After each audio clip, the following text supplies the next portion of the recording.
Good morning all of you. आप सब कैसे हैं? आप सभी का हमारे YouTube channel online study times पर हार्दिक स्वागत है। आज हम बात करना चाहते हैं राज्यसभा के संदर्भ में। देखिए, जो हमारी संसद है यानी पार्लियामेंट है, उसके 3 अभिन्न होते हैं। उसके अंदर राष्ट्रपति, राज्यसभा और लोकसभा आते हैं। राष्ट्रपति के बारे में हम पहले पढ़ चुके हैं। आज हम राज्यसभा के बारे में पढ़ेंगे। देखिए, जो राज्यसभा के सदस्य हैं वो संसद में जाकर क्या करते हैं? तो राज्यसभा के सदस्य संसद में जाकर संबंधित राज्य का प्रतिनिधित्व करते हैं, जबकि लोकसभा के सदस्य अपने निर्वाचन क्षेत्र का प्रतिनिधित्व करते हैं। तो अब हम पढ़ेंगे राज्यसभा के बारे में। देखिए, संसद का अगर हम परिचय कराएं तो जो हमारी संसद होती है यानी पार्लियामेंट, इसके 3 मुख्य अंग होते हैं। नंबर 1 राष्ट्रपति,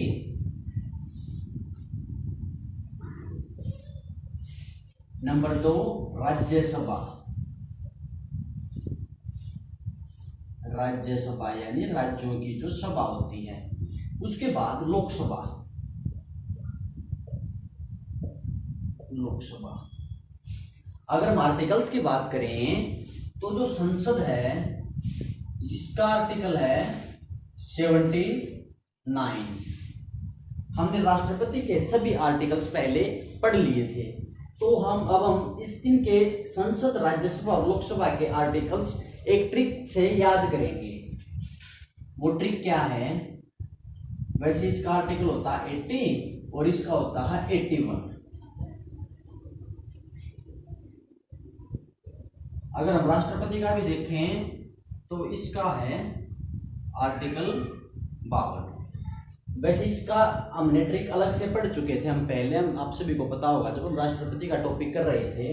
तो आज हम देखेंगे कि जो संसद है उसके क्या आर्टिकल है। देखिए, एक लड़की है जिसका नाम क्या है? सरला है, और उसका फोन नंबर क्या है? अगर हम उसके फोन नंबर के बारे में देखें तो उसका फोन नंबर है 798081 और लास्ट में 4 बार 0। इसका अर्थ क्या हुआ? इसका अर्थ है 79 से स, 80 से र और 81 से ला। इनका कोई महत्व नहीं है। यानी स से संसद, र से राज्यसभा और ला से लोकसभा। तो आप इस ट्रिक से, जो ये ट्रिक है, इससे आप संसद, राज्यसभा और लोकसभा के आर्टिकल्स याद कर सकते हैं। यानी 79 से संसद, 79 में संसद है, 80 में राज्यसभा और 81 में क्या है? लोकसभा है। यही हमने यहां पर पढ़ा था। तो आप इस बात को ध्यान रख सकते हैं। हमने राष्ट्रपति के बारे में हम पहले पढ़ चुके हैं। आज हम पढ़ेंगे राज्यसभा के संदर्भ में। देखिए, जो राज्यसभा होती है हमारी, राज्यसभा, इसके बारे में हम पढ़ेंगे। हमने आर्टिकल्स का देख लिया है। इससे पहले हम संसद की कुछ बातें जान लेते हैं, इंपॉर्टेंट बातें। देखिए, अगर हम बात करें, आप सभी को विदित है कि राज्यसभा जो वो संसद का ही एक मुख्य भाग है। और राज्यसभा की अगर हम इसके गठन की बात करें तो राज्यसभा का जो गठन है वो कब हुआ था? इसका गठन हुआ था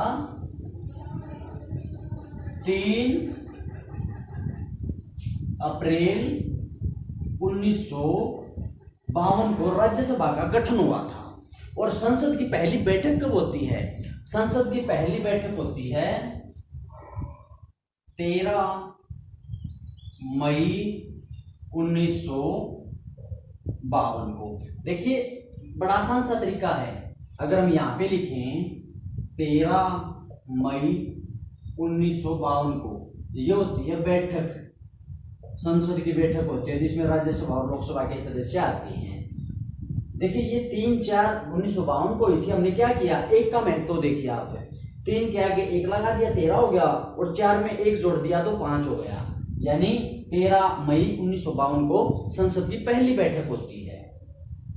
और इसमें कितने सदस्य आते हैं, इसमें 489 सदस्य आते हैं इस बैठक में। तो इसमें कितने सदस्य आते हैं, 489 सदस्य इसमें भाग लेते हैं। देखिए हमारी जो संसद थी पहले वो एक सदनीय संसद थी, यानी एक ही सदन था उसका, और जो हमारी संविधान सभा थी, संविधान सभा वही अंतरिम संसद के रूप में कार्य करती थी, यानी अंतरिम पार्लियामेंट के रूप में कार्य करती थी। और इसने कार्य कब से कब तक किया, तो इसने कार्य 17 नवंबर 1947 से लेकर, और जब पहली बैठक हुई 13 मई 1952 तक हमारी जो संविधान सभा थी उसने ही अंतरिम संसद के रूप में कार्य किया था। तो इसने अंतरिम संसद के रूप में इसने कौन कौन से कार्य किए थे, हम मुख्य कार्यों के ऊपर एक बार डिस्कस कर लेते हैं। तो उसने क्या कार्य किए थे, इसने पहला कार्य की बात करें तो राष्ट्रपति का निर्वाचन किसने किया था, अंतरिम संसद ने किया था। राष्ट्रपति का निर्वाचन, इलेक्शन ऑफ प्रेसिडेंट, राष्ट्रपति का निर्वाचन। और आप सभी को पता, हमने पहले भी पढ़ा था, ये कब हुआ था, 24 जनवरी 1950 को। इसके 2 दिन ही हमारा जो संविधान पूर्ण रूप से लागू कर दिया गया था, यानी 26 जनवरी 1950 को, जिस दिन हम गणतंत्र दिवस भी मनाते हैं। तो पहला कार्य तो ये किया। दूसरा कार्य किया, इन्होंने संविधान में संशोधन किया, संविधान में संशोधन, अमेंडमेंट ऑफ कॉन्स्टिट्यूशन। और ये कब किया, आपको पहला संविधान में पहला संशोधन किया था, प्रथम, और ये किया था इन्होंने 1951 में, जिसके अंदर 9वीं शेड्यूल जोड़ी थी, 9th शेड्यूल जोड़ी थी, यानी 9वीं अनुसूची जोड़ी थी, 9वीं अनुसूची इसके अंदर जोड़ी थी। और आप सभी को पता है ये भूमि सुधार से संबंधित है, भूमि सुधार से संबंधित थी। अगर हम तीसरे कार्य की बात करें तो जनप्रतिनिधि एक्ट, जनप्रतिनिधि तो एक्ट था जो, वो भी इसी के समय में बनाया गया था, यानी आरपीए, आरपीए ये भी 1950-51 में बनाया गया था। इसमें भी चुनाव संबंधी रूल रेगुलेशन है। तो ये कुछ महत्वपूर्ण कार्य इन्होंने किए थे। उसके बाद अगर हम देखें तो राज्यसभा की संरचना, अब हम पढ़ेंगे राज्यसभा की संरचना के बारे में।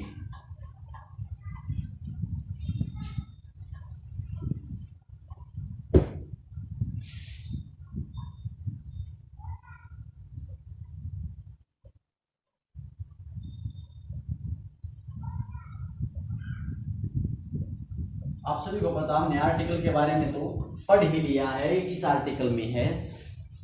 देखिए राज्यसभा की संरचना,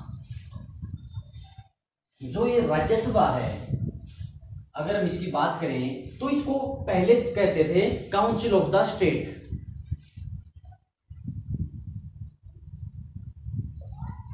काउंसिल ऑफ स्टेट। और काउंसिल ऑफ स्टेट के से राज्यसभा नाम कब इसका हुआ,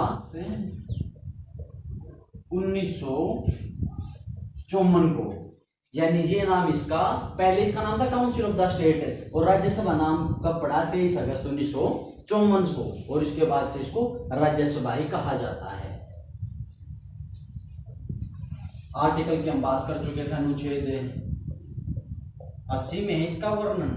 देखिए जो राज्यसभा है इसमें अधिकतम सदस्य संख्या कितनी है, मैक्सिमम इसके मेंबर कितने हो सकते हैं, तो वो हो सकते हैं 250 यानी 250 इसके अधिकतम सदस्य हो सकते हैं। वो कैसे हो सकते हैं,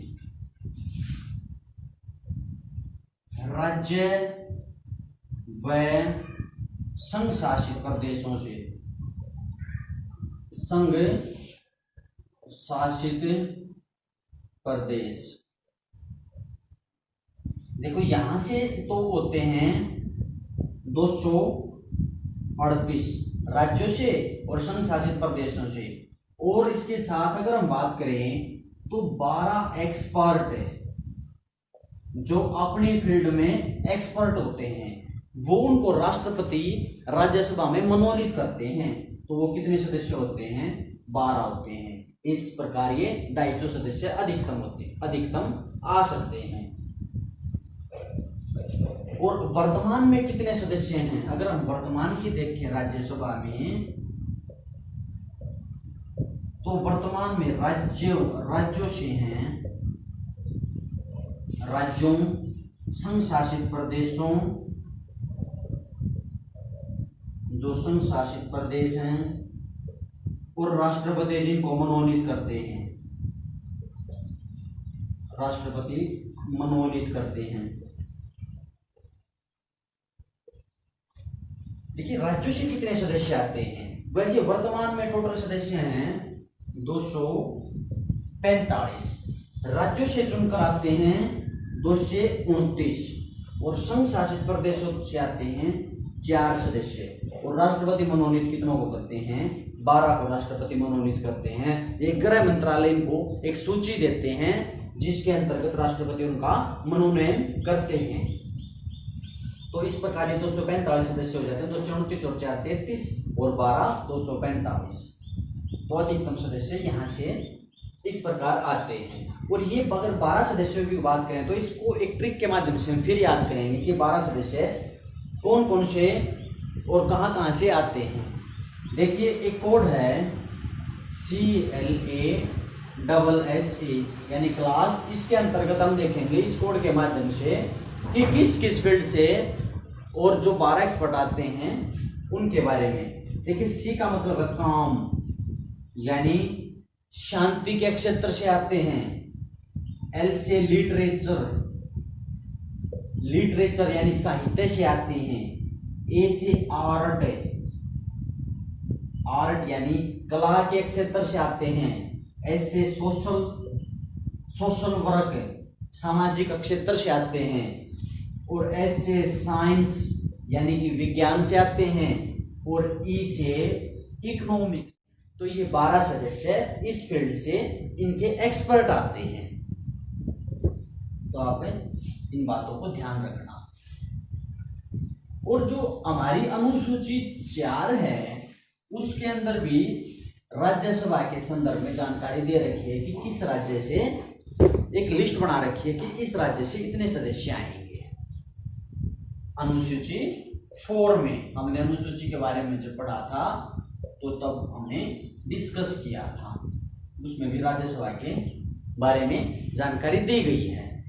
देखिए अगर हम इनकी आयु की बात करें तो वो कितनी होती है, वो होती है 30 वर्ष। मिनिमम इनकी आयु 30 वर्ष होनी चाहिए। उसके बाद देखेंगे हम इनकी योग्यता।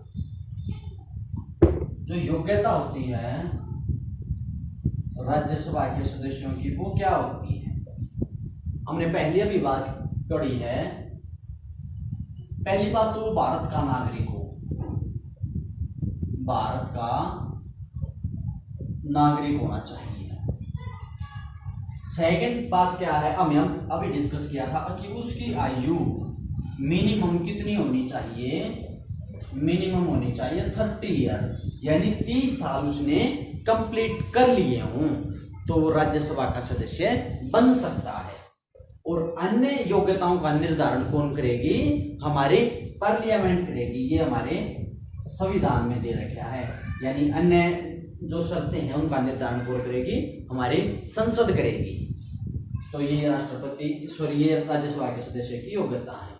उसके बाद अगर हम देखें तो इनका निर्वाचन, और ये अगर आर्टिकल की बात करें तो इसका आर्टिकल है 84, जिसमें राज्यसभा के सदस्यों की योग्यता के बारे में दे रखा है 84 आर्टिकल। उसके बाद है निर्वाचन, जो राज्यसभा के सदस्य हैं उनका निर्वाचन किस प्रकार होगा।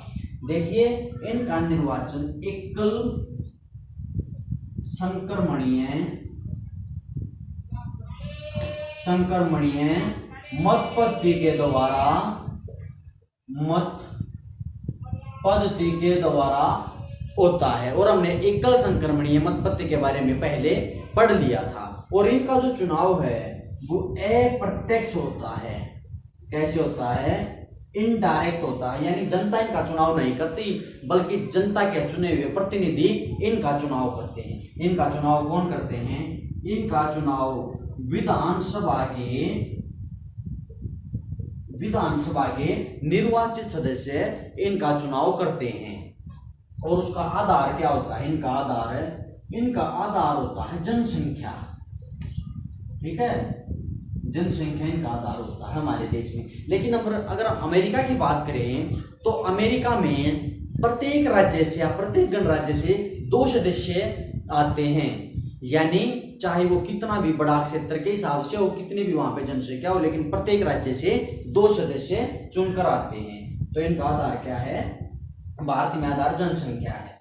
विधानसभा के निर्वाचित सदस्य इनका चुनाव करते हैं और ये इनकी पद्धति है। आप इस बात का भी ध्यान रख सकते हैं।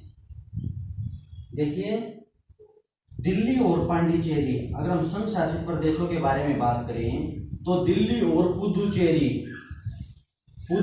के सदस्य ही ओनली ये सभी राज्य हैं, यानी भारत में जितने भी राज्य हैं प्लस में दिल्ली और पांडिचेरी जो हमारे संघ शासित प्रदेश हैं, इनके सदस्य ही इनके चुनाव में भाग लेते हैं। क्योंकि बाकी जो हमारे यूटी हैं, जैसे चंडीगढ़ है,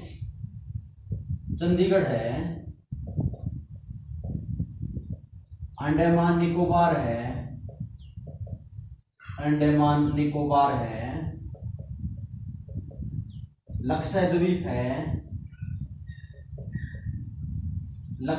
है, और अगर हम देखें दादर नगर हवेली, इसके साथ साथ हमारा जो दमन व दीव, इनका राज्यसभा में प्रतिनिधित्व नहीं है। ठीक है, दिल्ली और पुदुचेरी का ही राज्यसभा में क्या है? प्रतिनिधित्व है। तो आप इस बात को भी ध्यान रखना।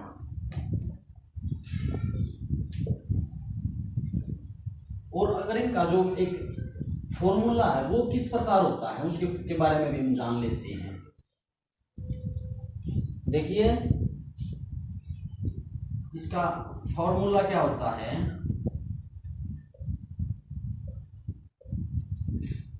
जितने भी राज्यों में सदस्यों की संख्या है, यानी कुल सदस्यों की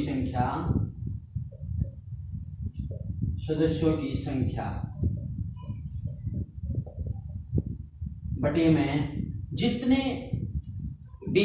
भी सीटें खाली हैं उनके ऊपर चुनाव होगा। हम अभी डिस्कस करेंगे। एक एग्जांपल के तौर पर वो प्लस में 1 और यहाँ पे 1।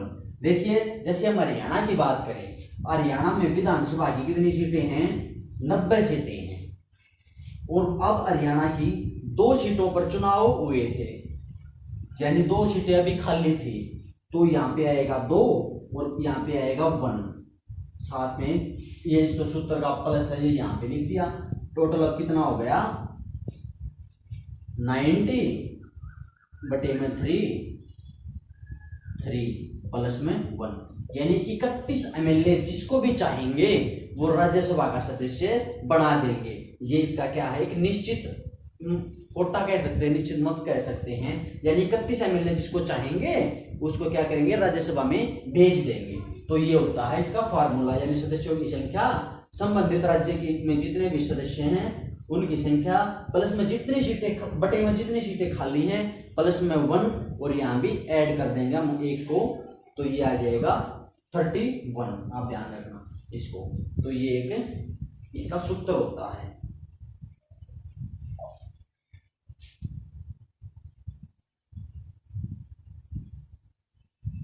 हमने योग्यता के बारे में बात किया, निर्वाचन के बारे में बात किया। अब हम इसके कार्यकाल के बारे में बात कर लेते हैं। कार्यकाल देखिए, राज्यसभा एक स्थायी सदन है, इसलिए कभी भी विघटित एवं भंग नहीं होती और इसके 2 साल में 1/3 सदस्य रिटायर हो जाते हैं। हमारे संविधान में इसका कार्यकाल नहीं लिखा हुआ। कई बार क्वेश्चन आ जाता है राज्यसभा कार्यकाल क्या होता है, तो राज्यसभा का कोई कार्यकाल नहीं होता, बल्कि इसके सदस्यों का कार्यकाल 6 वर्ष का होता है। कार्यकाल की बात करें तो ये एक स्थायी सदन है। क्या है? स्थायी सदन। ये कभी भी भंग या विघटित नहीं होता है, विघटित नहीं होता है। और इसके सदस्य प्रत्येक 2 साल में 1/3 सदस्य इसके रिटायर हो जाते हैं। तो 1/3 ऐसे होंगे तो इनके कार्यकाल कितना हो गया? 6 वर्ष का हो जाता है। तो इनका कार्यकाल, इनके सदस्यों का कार्यकाल कितना है? सदस्यों का कार्यकाल 6 वर्ष का है, ना कि राज्यसभा का कार्यकाल। सदस्यों का जो कार्यकाल है वो कितना होता है? 6 वर्ष का होता है। आप इस बात को ध्यान रख सकते हैं। कई बार कंफ्यूजिंग हो जाती है कि राज्यसभा का कार्यकाल कितना है और बच्चे वहां पर क्या लिख देते हैं? 6 वर्ष लिख देते हैं, जबकि राज्यसभा का कोई कार्यकाल नहीं है, वो एक स्थायी सदन है, उसके सदस्यों का कार्यकाल 6 वर्ष का होता है।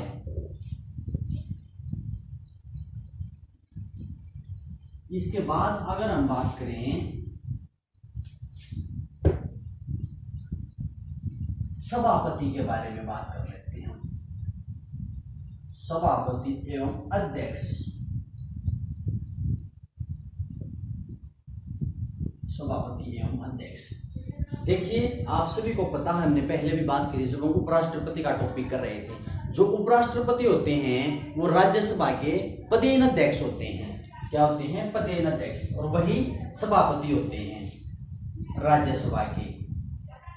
तो जो राज्यसभा के अध्यक्ष होते हैं वो उपराष्ट्रपति पदेन अध्यक्ष होते हैं। पदेन अध्यक्ष यानी कौन? वाइस प्रेसिडेंट ऑफ इंडिया, उपराष्ट्रपति। देखिए, जो उपराष्ट्रपति होते हैं जब ये पीठासीन अधिकारी होते हैं तो इनकी शक्ति लोकसभा के अध्यक्ष जितनी होती है, यानी इनकी जो पावर होती है वो कितनी होती है? पीठासीन अधिकारी के रूप में,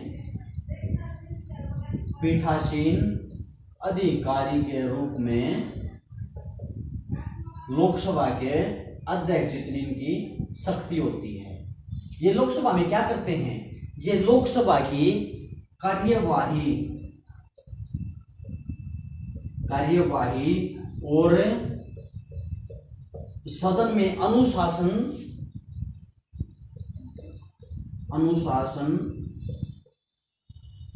स्थापित करना इनका कार्य होता है। यानी सदन की कार्यवाही का संचालन करेंगे और जो सदन है उसमें अनुशासन रहे उसकी जिम्मेदारी भी इन्हीं की होती है, यानी अध्यक्ष की ही होती है। ये राज्यसभा के अध्यक्ष नहीं, राज्यसभा के सदस्य नहीं होते जो अध्यक्ष होते हैं। क्या नहीं होते? राज्यसभा के सदस्य नहीं होते, लेकिन इनको जब मत बराबर हो जाए किसी प्रस्ताव पर तो इनको निर्णायक मत देने का अधिकार होता है। यानी निर्णायक वोट ये अपना दे सकते हैं किसी भी कानून पर, किसी भी प्रस्ताव पर अगर बराबर मत हो जाते हैं तो ये होते हैं सभापति। इसके साथ साथ हम एक उपसभापति के बारे में और बात कर लेते हैं। उपसभापति देखो जो उपसभापति होता है ये राज्यसभा के सदस्यों में से ही चुना जाता है, यानी राज्यसभा का सदस्य होता है ये, और ये राज्यसभा के सदस्यों में से ही चुना जाता है। इसके कार्य क्या होते हैं? तो उपसभापति के कार्य वही कार्य होते हैं जो अध्यक्ष के होते हैं, और ये तब होते हैं जब सदन का अध्यक्ष उपस्थित न हो, यानी इनकी अनुपस्थिति में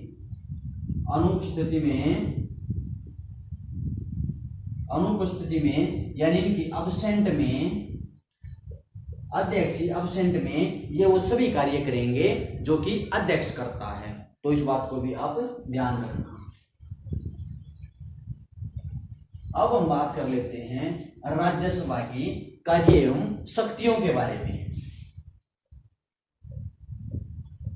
राज्यसभा के कार्य एवं शक्तियां। तो क्या जब सभापति को हटाना हो, यानी जो उपराष्ट्रपति हैं, आपको पता है कि वो राज्यसभा के प्रधान अध्यक्ष होते हैं, उनको हटाने के लिए राज्यसभा हमेशा पहल करेगी।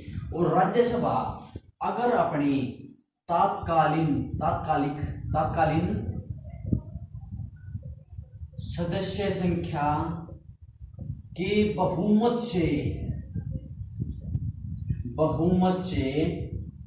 प्रस्ताव पास कर दे, प्रस्ताव को मंजूरी दे दे, फिर वो प्रस्ताव लोकसभा में जाएगा और लोकसभा उसको साधारण बहुमत से अगर परमिशन दे देती है तो अध्यक्ष को वो पद छोड़ना पड़ेगा। यानी ये पावर किसके पास है? राज्यसभा के पास है।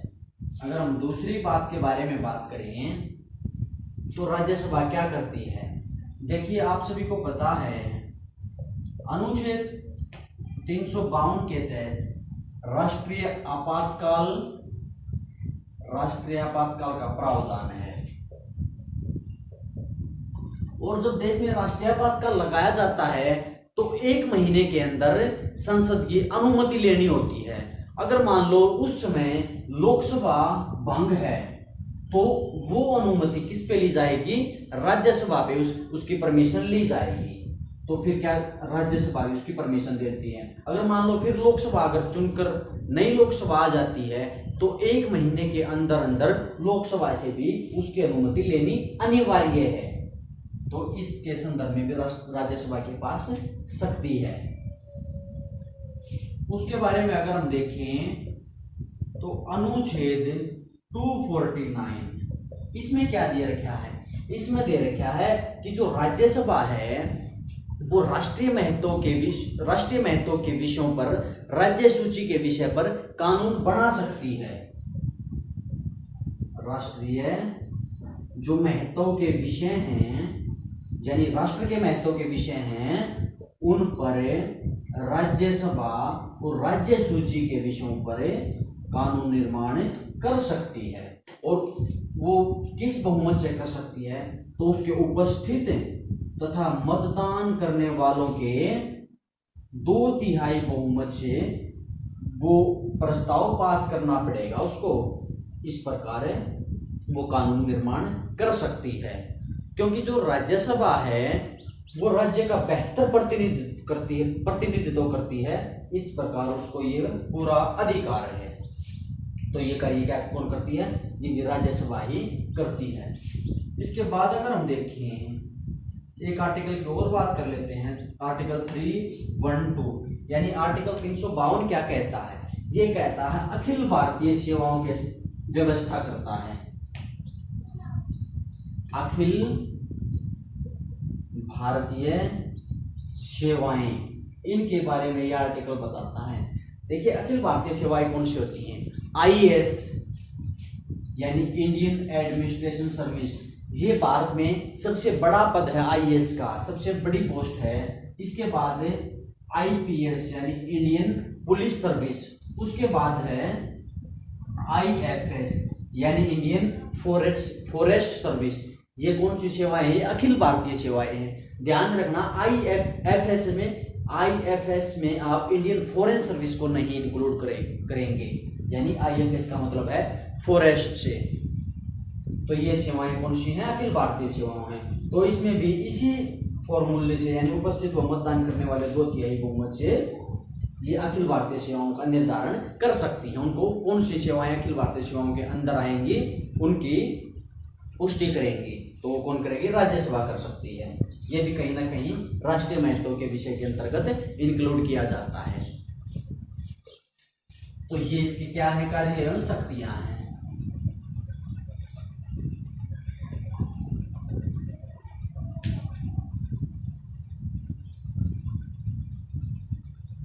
अगर हम वेतन के बारे में बात करें, इनके सदस्यों का जो वेतन होता है उसका निर्धारण कौन करेगी? उसका निर्धारण करेगी संसद। ठीक है, संसद इनका निर्धारण करती है कि इनके सदस्यों को कितना वेतन मिलेगा। वेतन एवं भत्तों की व्यवस्था। देखिए, अगर हम बात करें जो राज्यसभा है, राज्यसभा इसकी एक वर्ष में कम से कम 2 अधिवेशन होने अनिवार्य हैं और दोनों अधिवेशन होने अनिवार्य हैं, लेकिन 6 महीने से अधिक का समय इनके बीच नहीं होना चाहिए। तो 6 महीने से अधिक अवधि नहीं होनी चाहिए। ठीक है, अधिवेशन। अगर मान लो कोई सदस्य राज्यसभा का 60 दिन तक बिना बताए अब्सेंट रहता है तो उसकी जो सदस्यता है उसको रद्द किया जा सकता है। क्या किया जा सकता है? रद्द कर दिया जाएगा 60 दिन तक अगर वो सदन में उपस्थित नहीं हुआ तो। देखिए, हमारे कुछ PM हैं जो राज्यसभा से बने थे। एक थी हमारी इंदिरा गांधी जी, ये राज्यसभा के सदस्य होते हुए प्रधानमंत्री बनी थी। उसके बाद हमारे गुजराल साहब, देवगौड़ा जी, देवगौड़, और अब हमारे अभी पिछले PM मनमोहन जी, सरदार मनमोहन जी, ये जो सदस्य थे ये राज्यसभा के सदस्य थे और तब ये प्रधानमंत्री बने थे। पहले अगर हम बात करें राज्यसभा के अध्यक्ष की या सभापति की, वो कौन थे? वो थे डॉक्टर सर्वपल्ली राधाकृष्णन। सर्वपल्ली राधाकृष्णन। चूंकि ये पहले उपराष्ट्रपति थे इसलिए राज्यसभा के प्रथम सभापति थे। प्रथम सभापति। और अगर हम पहले उपसभापति की बात करें तो प्रथम उपसभापति कौन थे? तो वो थे VS कृष्णमूर्ति राय। ये क्या थे? ये पहले उपसभापति थे। अगर हम आपकी बात करें तो अब सभापति कौन है? आप सभी को पता है कि अब हमारे उपराष्ट्रपति कौन है? वेंकैया नायडू जी, वही राज्यसभा के सभापति हैं। तो आप इन बातों को ध्यान रखना।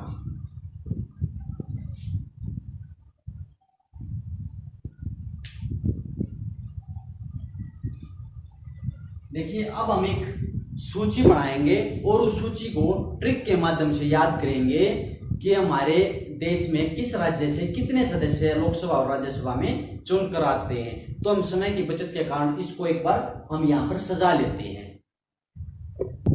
देखिए, ये हमने एक सूची हमारे बोर्ड पर तैयार कर ली है। तो इसके माध्यम से हम ट्रिक के माध्यम से देखेंगे कि कौन से राज्य में कितने सदस्य राज्यसभा और लोकसभा से आते हैं।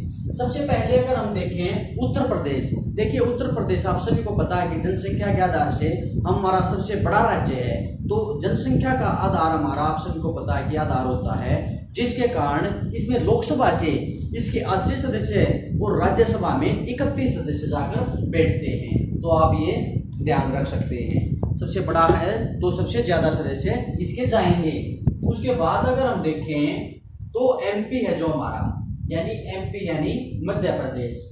देखिए, मध्य प्रदेश में घने जंगल हैं और जंगलों में कोई किसी को कुछ भी करे और तो वो क्या हो जाता है, दोनों 11 हो जाता है, यानी 2 9 से 29 बन गया और 11 से, यानी किसी को लूटपाट की और क्या किया, 2 9 11 हो गया, यानी 2 9 का मतलब 29 सदस्य कहां से, लोकसभा से, और 11 जाएंगे राज्यसभा में। तो आप इस कोड से इसको याद रख सकते हैं, 2 9 11 हो गया कहां, एमपी के जंगलों में। उसके बाद तेलंगाना, आप सभी को पता है कि आंध्र प्रदेश से हमारा तेलंगाना राज्य निकला है, और तेलंगाना का 17 सात, देखिए शब्दों का समान उच्चारण 17 सात है, तो 17 सदस्य लोकसभा में जाकर बैठते हैं और 7 सदस्य राज्यसभा में बैठते हैं। इसके अंतर्गत आंध्र प्रदेश में कितने हैं, 25 और 11 हैं। देखिए इसमें कितने का डिफरेंस है, इसमें डिफरेंस है 4 का, यानी इसके 4 सदस्य बढ़ गए आंध्र प्रदेश से, और यहाँ पर कितने बढ़ गए, यहाँ पर 8 सदस्य बढ़ गए। तो इसके कितने सदस्य हो गए, 7 में 4 गया, 7 में 4 बढ़ाया तो 11 हो गए, और 17 में अगर हम 8 बढ़ाएंगे तो 25 सदस्य कहां से आते हैं, आंध्र प्रदेश से आते हैं। यहाँ पे 4 बढ़ गए, यहाँ पे 8 बढ़ गए। उसके बाद बिहार, जो बिहार राज्य है उसमें लोकसभा से कितने हैं, उसमें 40 और यहाँ पे 16 हैं। देखिए बिहार और बंगाल में राज्यसभा में सेम सदस्य जाते हैं, यानी 16 सदस्य, लेकिन लोकसभा में 2 सदस्य अधिक जाते हैं बिहार की अपेक्षा बंगाल से, यानी बंगाल से फिर कितने जाएंगे, 42 जाएंगे। तो 2 सदस्य अधिक हैं, लेकिन राज्यसभा के समान हैं। इसके बाद अगर हम गुजरात की बात करें तो गुजरात से 26 सदस्य जाएंगे लोकसभा में और 11 सदस्य जाएंगे राज्यसभा से। देखो जो 26-11 का हमला हुआ था, आप इसको याद रख सकते हैं, और जो गोधरा कांड हुआ था, वैसे ये डेट अलग अलग है, लेकिन एक कोड पढ़ने के चक्कर में हम इनको याद कर लेते हैं। 26-11 का हमला, गुजरात, गोधरा, आप इस प्रकार याद रख सकते हैं। तो 26-11 सदस्य हैं। इससे एक कम देखिए गुजरात और राजस्थान पड़ोसी राज्य हैं, ठीक है। गुजरात से हमारे प्रधानमंत्री नरेंद्र मोदी आते हैं। गुजरात का अपना एक अहम, कहीं ना कहीं आप कह सकते हो कि मुख्य स्टेट बन गया है, तो उसके सदस्य ज्यादा होंगे और राजस्थान के कम होंगे, यानी एक सदस्य कम हो जाएगा। यहाँ से 26 आते थे तो अब लोकसभा के आएंगे 25 और वहां से आएंगे 10। एक सदस्य देखिए माइनस हो गया, इसमें भी एक सदस्य कम हो गया, तो 25 यहाँ से आएंगे, 25 लोकसभा में जाएंगे और 10 सदस्य राज्यसभा में जाएंगे राजस्थान से। आप इसको याद रख सकते हैं, एक कम हो गया। इसके बाद केरल में कितने हैं, 20 सदस्य और 9 सदस्य राज्यसभा से। उसके बाद कर्नाटक के नाटक करते हैं, ये 28 सदस्य भेजते हैं और 12 सदस्य इनके राज्यसभा में जाकर बैठते हैं। उसके बाद ओडिशा को देखिए, ओडिशा का जो ये सह है, इसकी आकृति कैसी है, 21 वक्त जैसी आकृति है, तो 21 सदस्य इसके जाएंगे लोकसभा में और 10 सदस्य जाकर बैठेंगे राज्यसभा में। उसके बाद हिमाचल प्रदेश को देखिए, आप सभी को दिख रहा होगा हिमाचल। देखिए हिमाचल प्रदेश में कितने डिजिट हैं, 1 2 3 4 5 6 7 7 सदस्य, 7 डिजिट हैं, तो इसके टोटल 7 सदस्य इस संसद में जाएंगे, यानी 4 लोकसभा में जाएंगे और 3 सदस्य राज्यसभा में जाएंगे। उसके बाद तमिलनाडु के 39 हैं और राज्यसभा में के 18 हैं। ऐसे ही महाराष्ट्र के 48 और 19 सदस्य सदन में जाकर बैठते हैं, संसद में जाकर बैठते हैं। देखिए महाराष्ट्र का, मैं महाराष्ट्र को कैसे लिखते हैं, ऐसे लिखते हैं, कहीं ना कहीं हमें इसमें 4 दिखाई दे रहा, अगर हम इस कोने को मिटा दें, ठीक है, तो 4 से इसकी स्टार्टिंग होगी और 48 सदस्य, 4 के बाद 8 लगा देंगे तो 48 हो जाएगा लोकसभा से। तो ये सदस्य थे, आप 1-2 बार इसको देख लोगे, याद कर लोगे तो आपको आसानी से याद हो जाएंगे। उसके बाद अगर हम पंजाब को देखें तो पंजाब में 13-7, यानी पंजाब और हरियाणा पहले एक था, ठीक है।